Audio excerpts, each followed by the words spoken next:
So Dr. Muhammad Tahir is a consultant in psychiatry, child, adolescent, and adult.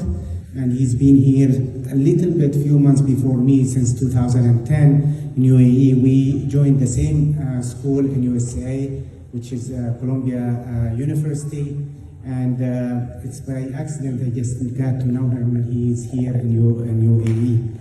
Dr. Muhammad Tahir, probably the first one in child psychiatry in UAE, and he has developed so many areas in this field. And he has established the American Wellness, which is a state-of-the-art, looking deep inside the mental health of both children and adults. Again, thank you, Dr. Muhammad Tahir, and welcome to the podium. The microphone is yours.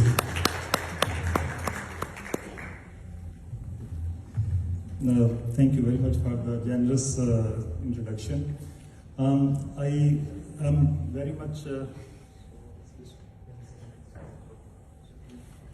So I'm very much thankful to Dr. Mustaq. I did many times this child development lectures, and I think some of the audience, maybe they heard that, but this is really interesting the way Dr. Mustaq put it forward. Congratulations, thank you very much, Dr. Mustaq. So now I will take the opportunity to start my talk. What is my talk? Actually, this is a B. Dr. Mustaq started the A. A is what? The child development. Every adult, we are, they start from the infants, the child, and so on and so forth. So while I was listening to this, actually it reminds me all the previous, the learnings, the supervisions, and all the things. And interestingly enough, when you feel much more importance of the certain field. And I think this is a very, very difficult area to understand and to implement fully, but at least we all can try that. So this physician's work is enormous. So when we have an enormous work, what happens? The stress, So in life, when we try to do the job in a nice way, in a near perfect way, then it put us on stress as well. And I will start with my talk with, whenever we travel in the airline, they say if there is oxygen level drops, what would you do? You put the oxygen on the next door, your child or somebody? No, you put it on yourself, right? But keep the mask yourself first so that you are able to help other people. These are the scary numbers, but I think if we keep eyes closed on the numbers or the realities, then we cannot feel the importance and we will never touch upon that. So I have to go through these bitter slides, and then there is a news for hope, so we'll get to there. I hope we can reach there successfully. So you can see that 54% doctors, they say they burned out. And this is study from you can see in 2015. And 88% moderate to severely stressed at one point in their life. Not always, of course, and 59% they don't want their children to be in the medicine. How horrible. I mean, these are some real statistics which we need to pay attention to and see how we can make a difference. So this is even scarier. When I was preparing this slide, I was questioning, should I put it there or not? But these are the facts. Okay, another thing. We all know that, but we don't tell, right? So these are the... So doctors are exposed to high level of stress in the course of their profession and particularly susceptible to experiencing burnout. And what is burnout? It has a far-reaching implications on the doctors, and it can affect in many areas.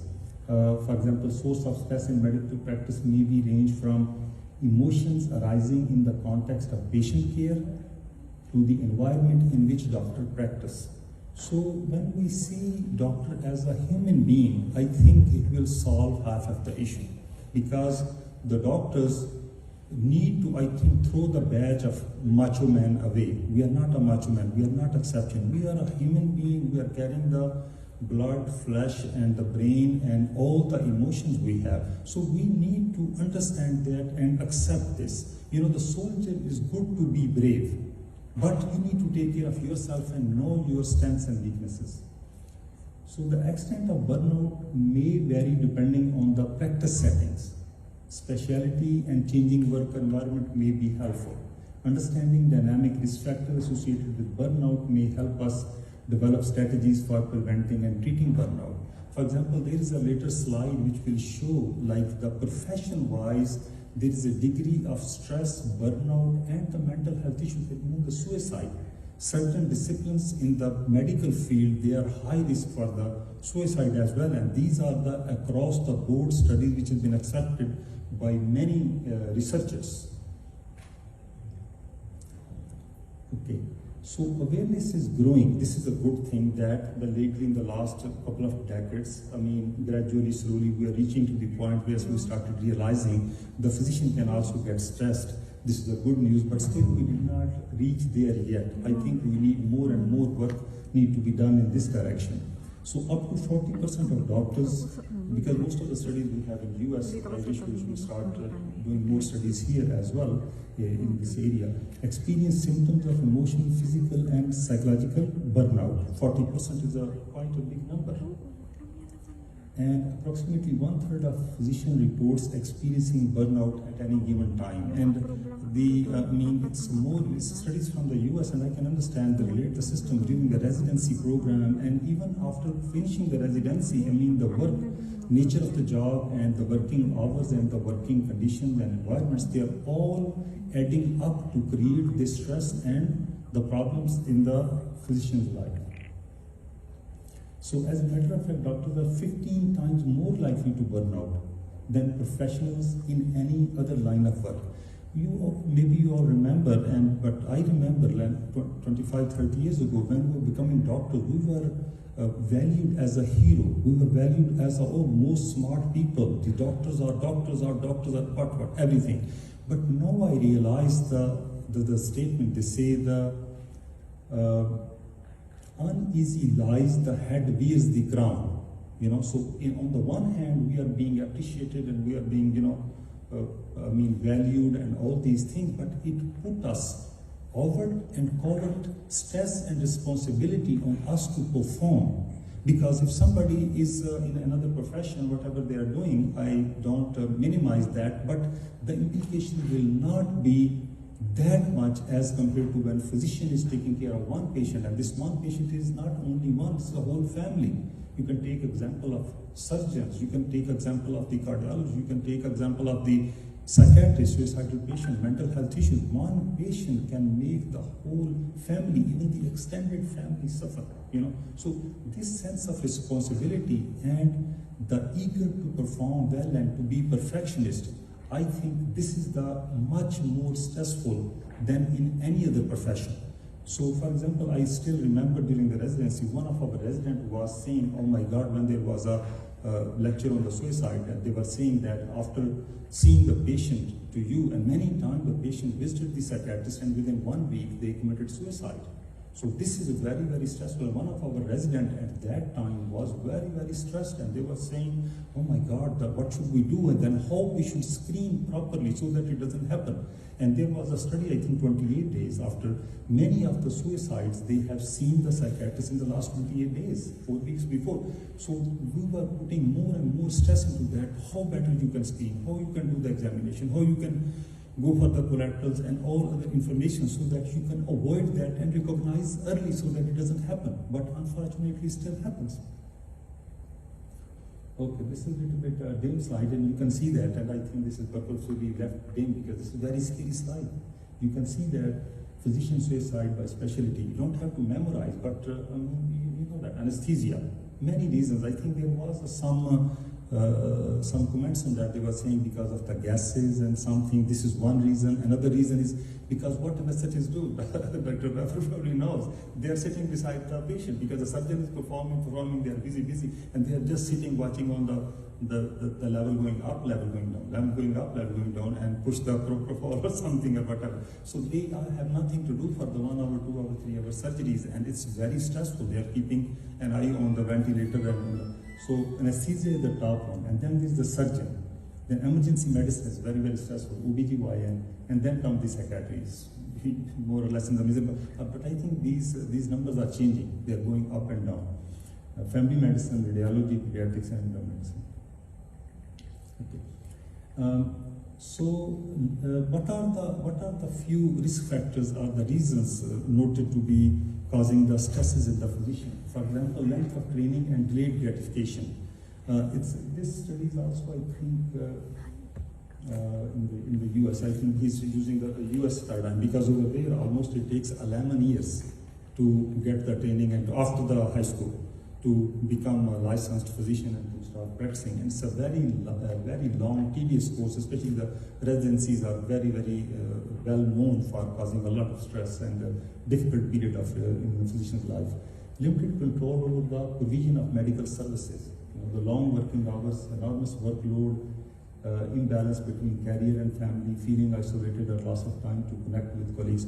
Over here, I would like to share, in the US is maybe the most highly paid doctors in the world, but still they are saying that they are not paid enough, and the managed care companies, they have to keep less doctors and more patients. So this means the more patient number for per doctor, and they are using their time, which is putting them under a lot of stress.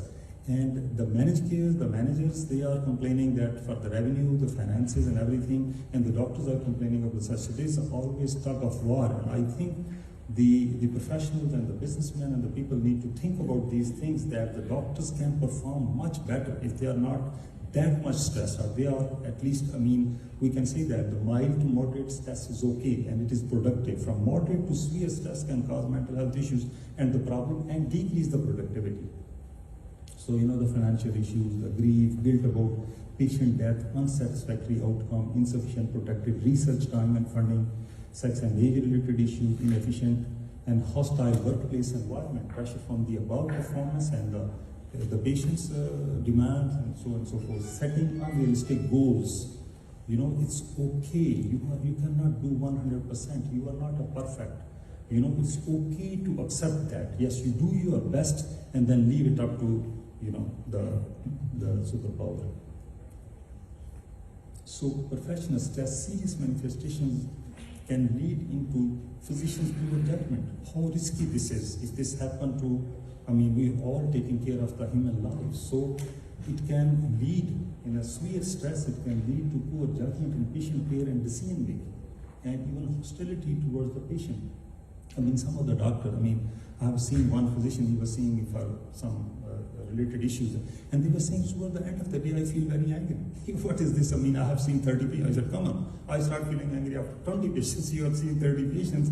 The long day and the difficult patients and everything. We need to recognize this. Why I'm feeling irritated? Why I don't want to answer the question? Maybe we have a hostility towards the patient. If we recognize that, we can hold our impulses. We can hold the harm to the patient and ourselves as well. See, adverse patient events. These are many. These are very stressful, and they can cause a lot of stress in our life as well as in our future practices. Diminished commitment and dedication to productive, safe, and optimal patient care can lead due to the overwork, fatigue, stress, and anxiety. Difficult relationship with co-workers, disengagement. So these are the personal levels. If in severe form of stress, it can lead to depression, anxiety, sleep disturbance, broken relationship, seeking drug, alcohol, and marital dysfunction, early retirement, and suicide. So these are also, in one study, the high-risk positions were those who are having more driven, compulsive, mood swings. These are the risk factors, major risk factors to that. So study at Johns Hopkins, 12.8% out of more than 1,300 male physicians. So in the females, this number was even higher, 19.5%. The culture of medicine usually accords a low priority to physician mental health. Remember, we talk about the macho man mentality, thinking about we are a macho man, we are very strong, we don't need, because living or running the water business doesn't mean that you don't get thirsty or you don't need water for yourself, because if you are giving it to other people, you need it yourself as well. So high rate of untreated mood disorders, and I think the stigma associated with it is also is a major hindrance in terms of seeking. And thank you, Dr. Tahir, for your generous introduction. I welcome you all in this conference. It's a very interesting presentation for me for the first time in Dubai. And I really, with my heartfelt thanks to all the people who prepared this whole presentation and symposium. It's a very it's always mental health being with us. We are as a human being, as a person, with physical health issues as well as the mental health issues. What is Dr. Tahir saying? Something is seen, something is not unseen. So without taking any more time, I would like to go back to my topic of discussion or the presentation is dimension of child development. So in order to start to get to the wellness, let's get born first. So that's what and Dr. Tahir trickily put this lecture for the first time because he found me to start at the first. So it's advantageous in a way that if you are talking in the morning, people are not awake enough, you would not have enough questions, so fine, you can finish it, done, your job is done. But let's start with that. I put the dimensions of child development, which is, I have disclosure for that. I have no financial grant or assistance, no conflict of interest with Columbia University where I work, and I'm part of AWC board member.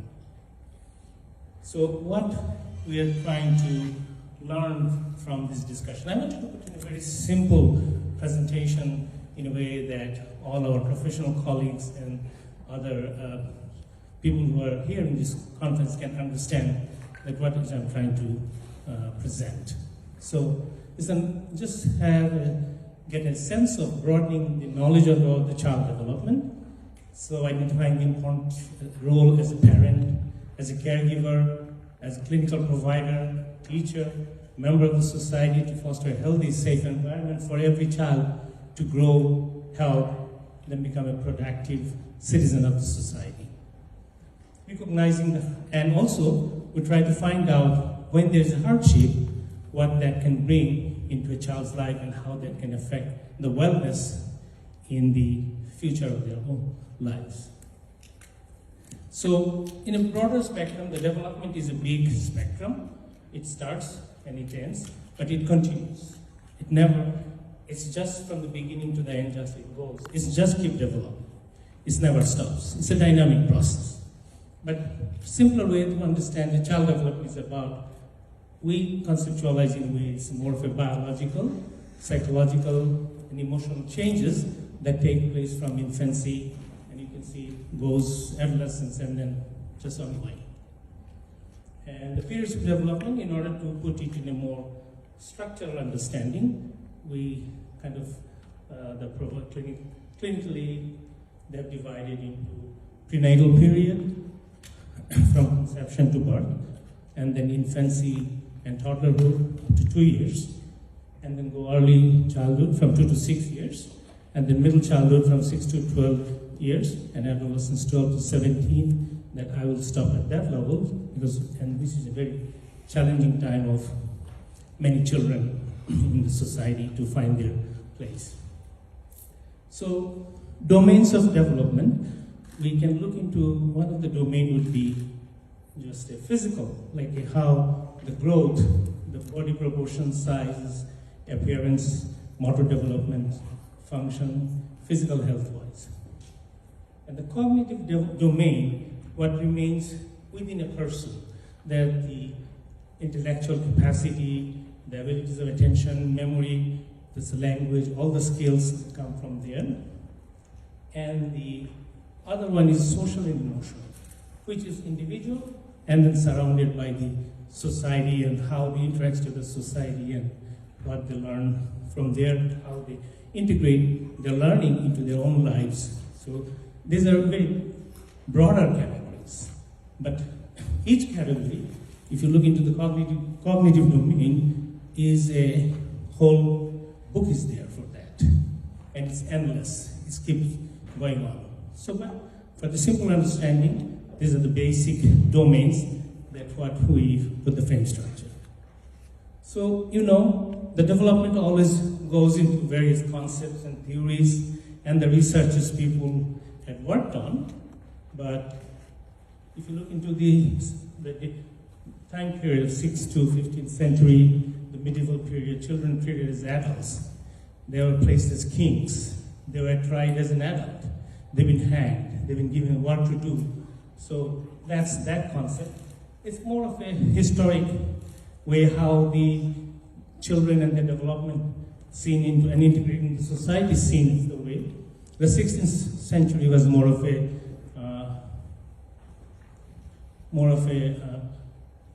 Reformation period.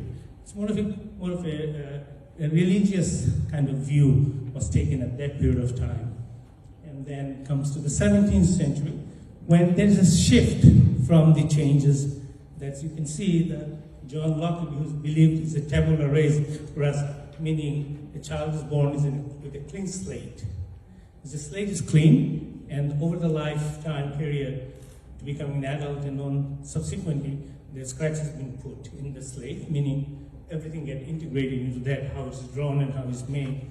This is in there. So the concept changed from the centuries, the 17th century. There's still a first shift can be.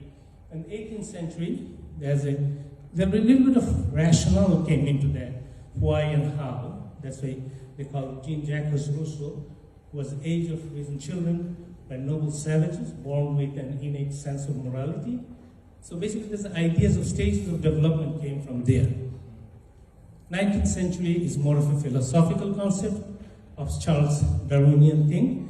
So you can know that Darwin has lots of philosophical concepts that he brought into our learnings. Then in the 20th century is the most extensive research has been done in varieties. You can see many people came up with their own ideas and theories. They have done researches and established their own thoughts, and they give a framework. It's not that, but they're very extensive in their work areas. So, the Freud is one of the pioneer in that thinking. The Erik Erikson is another pioneer. So among these, they have different theories and different ways, and another person would be important to say Jean Piaget. Do you have a pointer in this? Which one? The top one?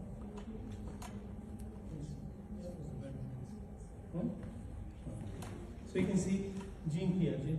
These people are very prominent in their works, but Erik Erikson and Jean Piaget, a lot of child psychiatrists and psychologists, they work on basically major framework comes from there of their everyday work and then clinical practices.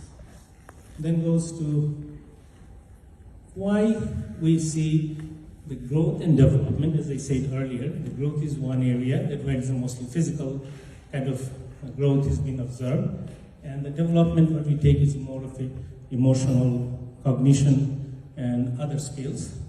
So growth, as you see, the growth refers to changes in size, height, weight, shoe size, everything. And development refers to the continuous progression of whereby a child gains more complex knowledges in their everyday learning.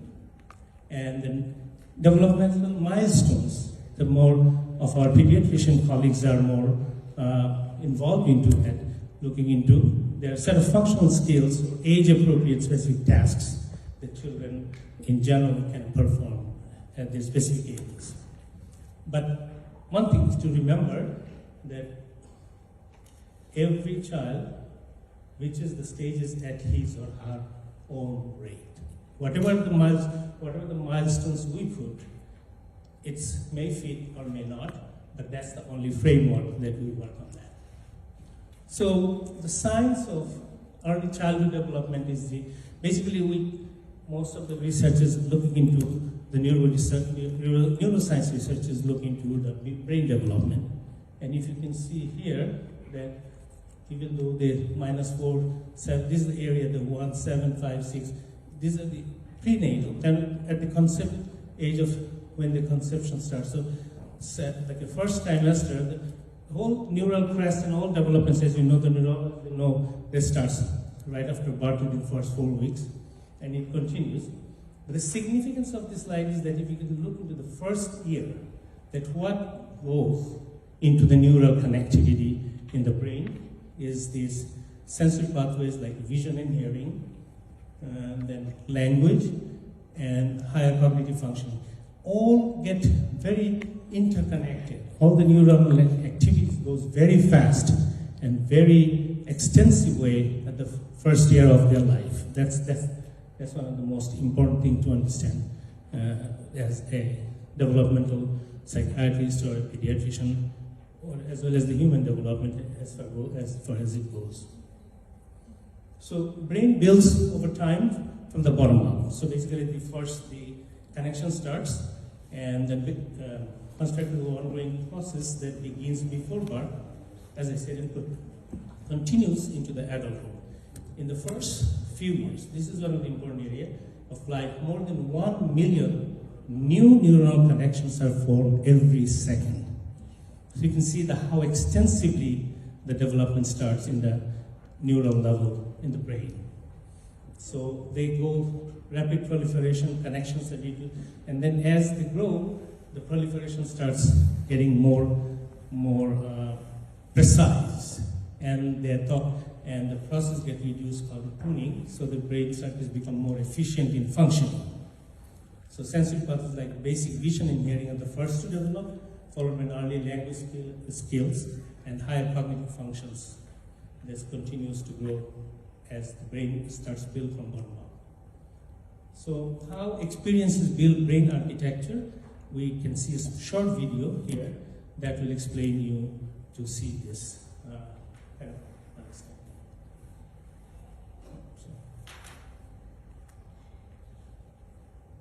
it doesn't start. Video. There's a video here. It should play.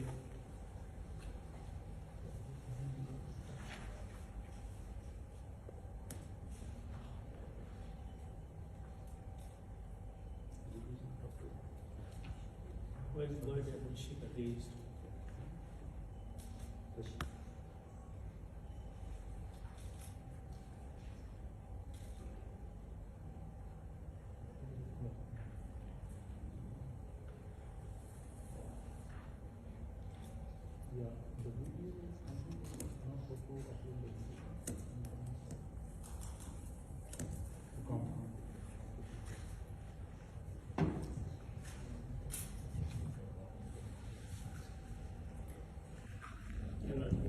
She's coming.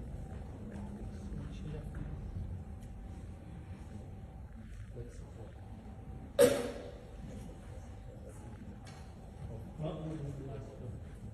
Kinds of mental health problems that we see. Not this one? No, the first one. Which slide? Leave his slide or? I can go back. You can, yeah, maybe it's present. They're controlling now. Yeah, no, before. This one. Experiences during the earliest years of life have a lasting impact on the architecture of the developing brain. Genes provide the basic blueprint, but experiences shape the process that determines whether a child's brain will provide a strong or weak foundation for all future learning, behavior, and health. During this important period of brain development, billions of brain cells called neurons send electrical signals to communicate with each other. These connections form circuits that become the basic foundation of brain architecture.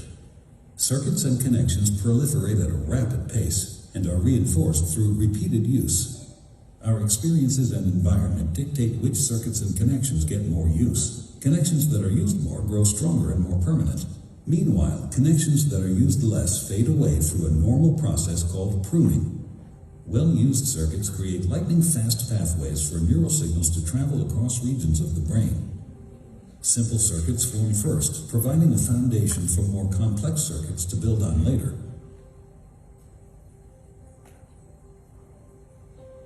Through this process, neurons form strong circuits and connections for emotions,